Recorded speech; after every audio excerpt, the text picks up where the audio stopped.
오늘 우리에게 주시는 하나님의 말씀은 에스겔서 17장 1절에서 10절까지의 말씀입니다. 에스겔서 17장 1절에서 10절까지 우리 한 목소리로 봉독하시겠습니다. 함께 봉독하십니다. 시작. 여호와의 말씀이 내게 임하여 이르시되 인자야 너는 이스라엘 족속에게 수수께끼와 비유를 말하라. 여호와께서 이같이 말씀하여 이르시되 색깔이 화려하고 날개가 크고 깃이 길고 털이 숱한 큰 독수리가 레바논에 이르러 백향목 높은 가지를 꺾되 그 연한 가지 끝을 꺾어 가지고 장사하는 땅에 이르러 상인의 성읍에 두고 또 그 땅의 종자를 꺾어 옥토에 심되 수양버들 가지처럼 큰 물가에 심더니 그것이 자라며 펴져서 높지 아니한 포도나무 곧 굵은 가지와 가는 가지가 난 포도나무가 되어 그 가지는 독수리를 향하였고 그 뿌리는 독수리 아래에 있었더라. 또 날개가 크고 털이 많은 큰 독수리 하나가 있었는데 그 포도나무가 이 독수리에게 물을 받으려고 그 심어진 두둑에서 그를 향하여 뿌리가 뻗고 가지가 퍼졌도다. 그 포도나무를 큰 물가 옥토에 심은 것은 가지를 내고 열매를 맺어서 아름다운 포도나무를 이루게 하려 하였음이라. 너는 이르기를 주 여호와의 말씀에 그 나무가 능히 번성하겠느냐? 이 독수리가 어찌 그 뿌리를 빼고 열매를 따며 그 나무가 시들게 하지 아니하겠으며 그 연한 잎사귀가 마르게 하지 아니하겠느냐? 많은 백성이나 강한 팔이 아니라도 그 뿌리를 뽑으리라. 볼지어다 그것이 심어졌으나 번성하겠느냐? 동풍에 부딪힐 때에 아주 마르지 아니하겠느냐? 그 자라던 두둑에서 마르리라 하셨다 하라. 아멘. 할렐루야. 하나님께서 비유를 들어 말씀하실 때는 두 가지 이유가 있습니다. 하나는 하나님의 비밀을 감추기 위해서이고요. 다른 하나는 하나님의 비밀을 온전히 깨닫게 하기 위해서입니다.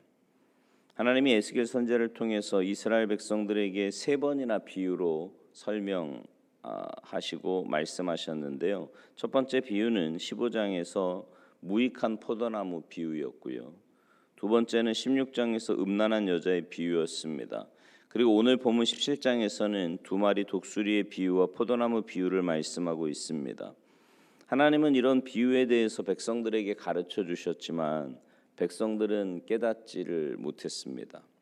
오늘 본문의 두 마리 독수리 비유와 포도나무 비유는 우리에게 뭘 깨닫게 해주시는 말씀인지, 듣고도 깨닫지 못한 저 무지한 이스라엘 백성들처럼 되지 말고 비유 속에 감추어진 하나님의 비밀을 깊이 깨닫고 살아가는 우리 모두가 되기를 간절히 바랍니다.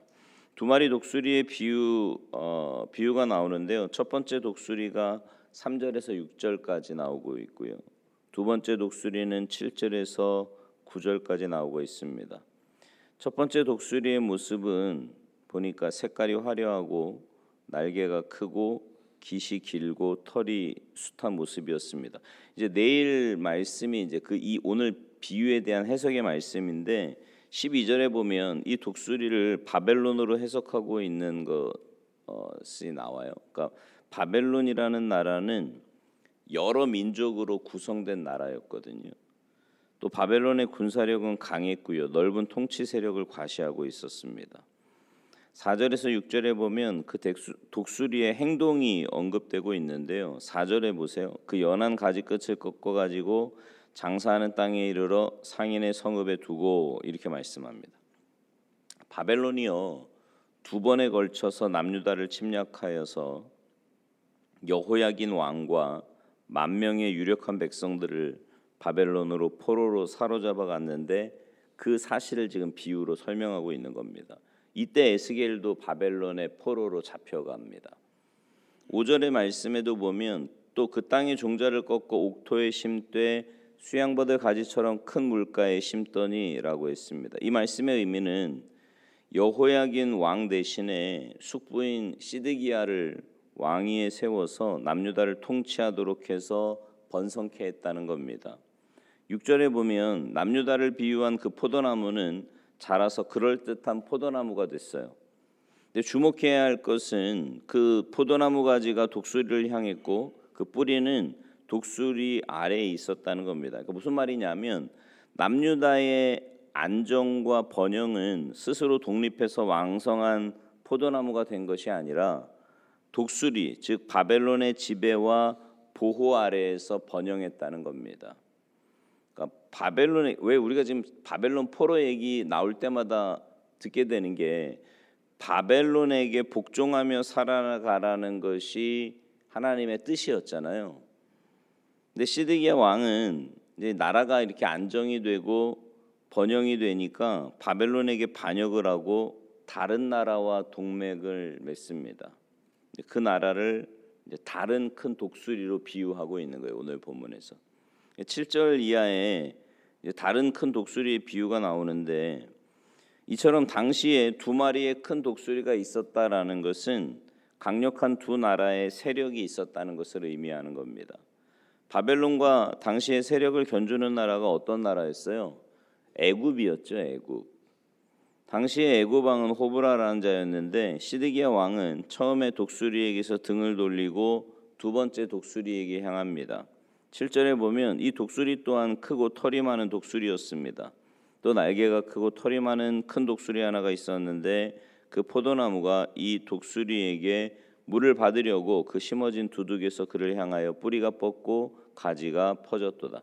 남유다 왕 시드기야가 친애굽 정책을 펴면서 바벨론을 대항해서 싸우고자 했던 것을 지금 비유로 말씀하고 있는 겁니다. 우리가 여기서 주목할 것은 이 두 마리의 큰 독수리가 아니라 포도나무에 주목해야 되는데요. 8절을 보세요. 그 포도나무를 큰 물가 옥토에 심은 것은 가지를 내고 열매를 맺어서 아름다운 포도나무를 이루게 하려 하였습니다. 그러니까 하나님은 남유다를 심판하기로 계획을 하셨단 말입니다. 그 계획 속에 처음 큰 독수리였던 바벨론이라는 나라를 사용하기로 하시죠.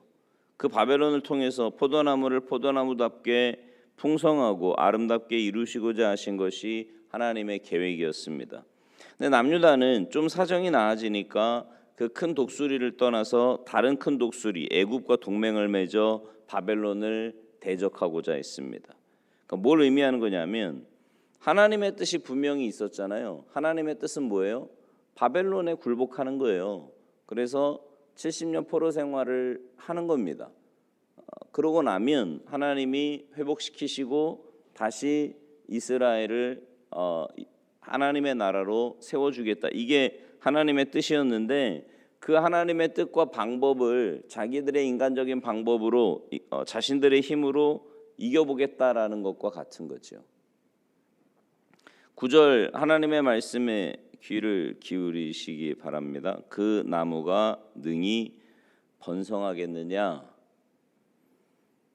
이 독수리가 바벨론을 의미하는 독수리인데 그러니까 바벨론의 강력한 세력이 뿌리를 뽑고 실과를 따고 나무를 시들게 할 것이다. 10절에도 말라버린 가지처럼 될 것이다. 여러분 예레미야서를 예레미야서와 에스겔 그 두 선지자가 동시대의 사람인 건 아시죠? 그토록 예레미야 선지자가 눈물을 흘리면서 목이 터져라고 외쳤건만 왕과 지도자들과 백성들은 거짓 선지자들의 말에 귀를 기울였지 이 하나님의 참 선지자의 말을 무시해 버립니다.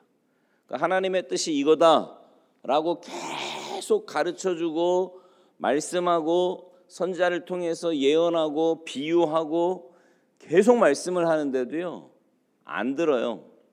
하나님의 말씀을 안 듣습니다. 근데 여러분 이게 이 포로 시대의 이스라엘 백성들만 이랬을까요? 오늘날은 어떻습니까? 여러분 오늘날에도요 하나님께서 하나님의 뜻을 우리에게 분명히 가르쳐주고 계시거든요.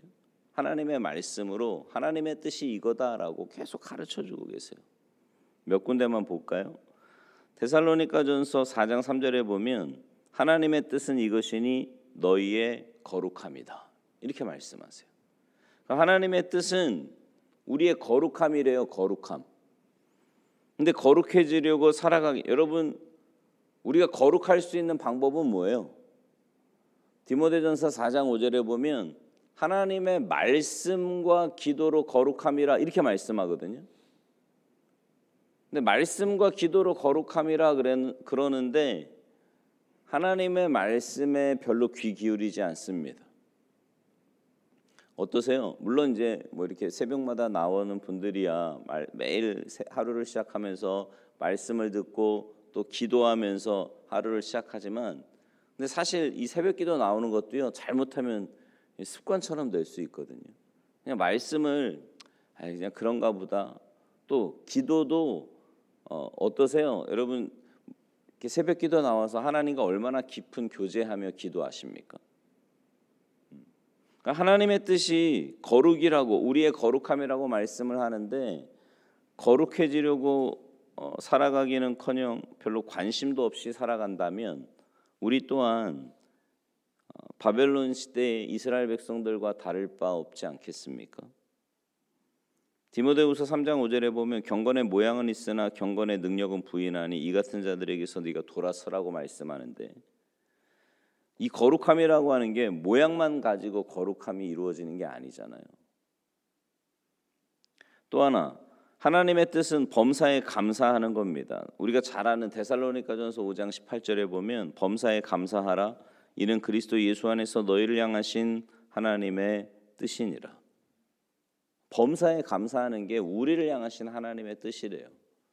어떠세요? 여러분 범사에 감사하며 사십니까?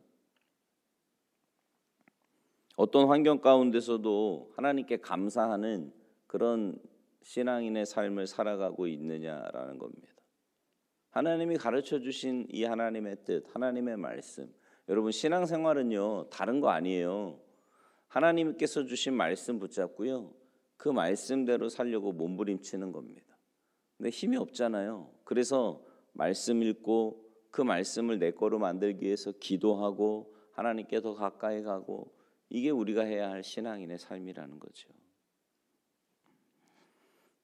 남유다의 죄악으로 본다면 당장의 심판을 받을 수밖에 없는 악함이었지만, 그래도 하나님은 참으시면서 선지자들을 통해 회개하도록 계속 말씀과 비유를 주십니다. 깨닫게 하시는 거죠. 이런 하나님의 마음을 그들이 알았다면 감사하면서 하나님의 뜻으로 돌이키지 않았을까요?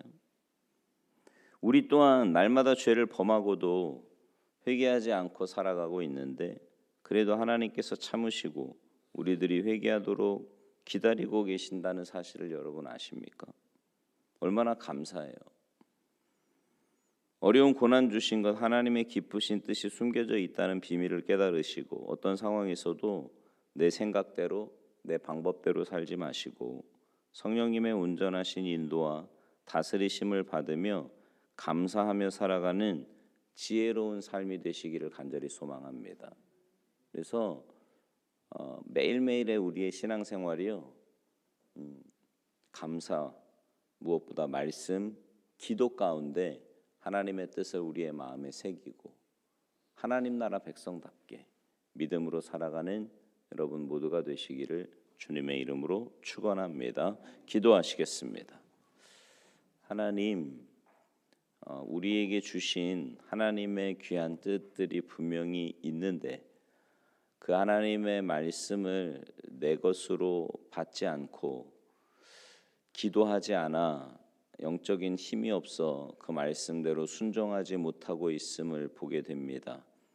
우리에게 주시는, 또 오늘 나에게 주시는 그 말씀을 우리의 마음에 새기고 기도함으로 그 말씀을 내 것으로 만들어서 매일매일의 삶이 하나님의 뜻에 민감하게 반응하며 그 말씀대로 순종하는 우리 모두가 되게 하셔서 주님 닮아가는 참된 주님 나라 백성들 모두 되도록 주님께서 도우시고 은혜 내리어 주시옵소서. 오늘 한날의 삶도 주님과 동행하며 주님 뜻대로 순종하며 살아가는 복된 한날의 삶이 되기를 간절히 바라옵고 원하오며 예수님의 이름으로 축복하며 기도하옵나이다. 아멘.